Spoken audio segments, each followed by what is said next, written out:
Hello, and today we're going to start with DC statehood. And why is DC statehood all of a sudden a big article in the news? Well, DC, which is the capital of the United States, which has about the same population as Vermont, about less than 1 million people, and about a 10-mile radius. And why is DC all of a sudden so popular? Well, it has been passed in the House in a bill. Has a 216 to 208 vote, which all 216 were Democrat and all 208 were Republican, which is really odd as this has become a partisan issue over making a state a state. Now, Democrats argue that DC, people who live in DC, for some reason, do not have any voting rights for whatever.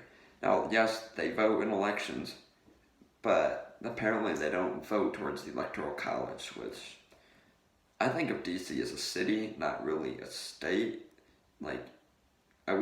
If you're worried about your election, you probably shouldn't be living in DC. So, Republicans argue that it is just a blatant power grab, which it does make sense because if you make a city a state, that's 2 senators right there, They could add more House Representatives for that little state. I mean, when you put 2 senators for a state that small of just a city versus 2 senators for basically a giant state of Texas or like a giant state of Alaska, it's like, okay, wouldn't make no sense. Now what they do want to do is name this the Douglas Commonwealth, which is named after very famous abolitionist Frederick Douglass, which very interesting to go with that name as we already have a Washington State, which I'm sure if Washington State didn't exist, that's probably what District of Columbia is what I thought DC stands for would have been. But the only thing that is stopping this from actually becoming a state is the Senate. And why I say that is because it's currently split on a 50-50, 50 Republicans and 50 Democrats. And they're trying to, if they want to overthrow the filibuster, they will need 60 votes to break the attempt. And, well, if they break the filibuster attempt, it won't pass. Therefore, the whole thing will just die. But I find it interesting why they want to make a city a state, but not, something like Puerto Rico, which I think would be much more to be a state, you would think. But their priorities is a capital of America. And I also have a really interesting quote here from Susan that I had read on Facebook. And it says, if the representatives who voted for this were ignorant, certainly the Senate has more knowledge of the Constitution. Second Amendment, Article 1, Section 8, provides explicitly for a national capital that would not be part of a state, nor treated as a state, but rather a unique enclave under the exclusive authority of Congress, a neutral district, if you will, in which the representatives of all the states could meet on an equal footing to conduct the nation's business. Which, if that is true, what I've read from Susan here, then why would they be just voting to turn this into a state all of a sudden if it clearly states it in the Constitution that this should just be as I just read, explicitly for a national capital that would not be part of a state nor treated as a state. So really, you have to think about that there. And really, Puerto Rico is not as important to be a state as DC. I would think they would come before a major city. Because when I think of DC, I just think of the capital. I'm not going to think of state. If I think of a state, I just think of it as being weak, in that sense. Now, next up, we are going to be talking about critical race theory. Now, this whole subject I had no clue about until today, until I had researched it and talked to some people about it. And Joe Biden, or President Biden, signed into law this critical race theory in education and classes, which I thought, okay, that's weird. But upon further reading into it, I have gotten an article here from PJ Media on critical race theory. And this is what they have to say about critical race theory. At its core, critical race theory is the false idea that the United States is a fundamentally racist country and that all of our nation's institutions, the law, culture, business, economy, education, are designed to maintain white supremacy. Now, when I sit here and think about that, what? Since when has America really had white supremacy since older days? Now, when you think of today's days, everyone, it doesn't matter your race, it's just a matter of who you are and how you are. It's like, and these people are still pushing for the past. And the way I think of it, as in, when America was founded, yes, America had slaves, but over time, we have eventually, after the Civil War, freed the slaves in the 1860s, and then later, into the 1960s, 100 years later, we had the Civil Rights Movement, which meant that all people who would be blacks were the same amount of rights as whites, and they should not be segregated. Well, they were still segregated in the 60s, but we know now that they're together, and there's no problem with that. People are people, it doesn't matter what you look like. And so, the fact that they're trying to put this back into school, as in saying, hey, you know these two different colors? Yeah, well, this is white supremacy, and then it means you're automatically higher than everyone else, automatically better than everyone else, therefore you must give everyone else your stuff or whatever, basically. Let's just say, okay, we can make it equal, which to me just makes no sense because, one, America is founded on basic principles, I would think of, as you work for what you get. You know, this is like, it's like, how can I explain this to someone? It's like, you work for what you have.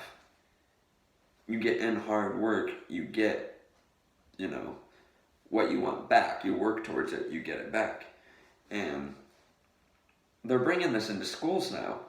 And also, to continue reading this, critical race theory curriculum tells students that they fall into one of two categories, the oppressed or the oppressor, based solely on the color of their skin. So they're not even hiding this, it's based solely on the color of their skin. So they're either the oppressed ones, who have all freedoms taken away from them, or they are the oppressor, supremacy over them based on their race.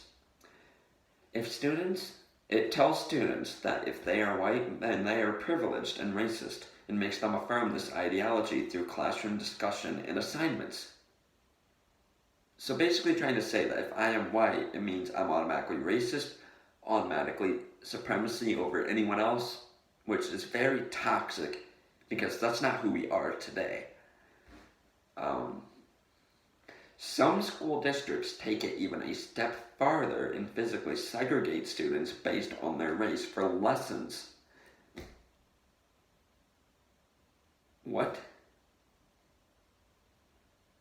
Let's read that again. Some school districts take it even a step further and physically segregate students based on their race for lessons. So to teach them about segregation, we're going to segregate them and make them hate each other, basically. What? Okay. Reducing them to nothing more than a set of racial stereotypes. Which, yeah, that's basically what you're doing with critical race theory. You're basically, the first sentence, critical race theory is the false idea that the United States is a fundamentally racist country. The United States is not fundamentally racist. Yes, we were founded by people who owned slaves, and over time, freed, civil rights movement, and everybody is now equal, no matter their race. I could care less about their race. And that just confuses me. And you see here in 2021, we have this movement called the Black Lives Matter movement, which I honestly do not understand how that started, because you're taking a police officer who was called from a guy who spent $20 counterfeit money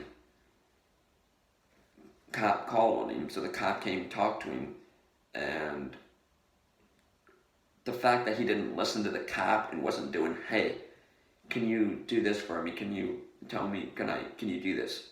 The guy wasn't listening, so the cop had to make him do those things. And that confuses me. Of all, yeah. Because if you just listen to the cop, nothing bad is going to happen. And if you disagree with the cop, a lot easier to take it to a court than it is when you're dead. Just line of thought there for you. And so, why this Black Lives Matter movement, if the guy who had been pinned to the ground was not black, nobody would care. Just race, nobody would care. And if the guy would have listened and did what the cop told him to do, he would not have died as a result. So, that confuses me on that aspect.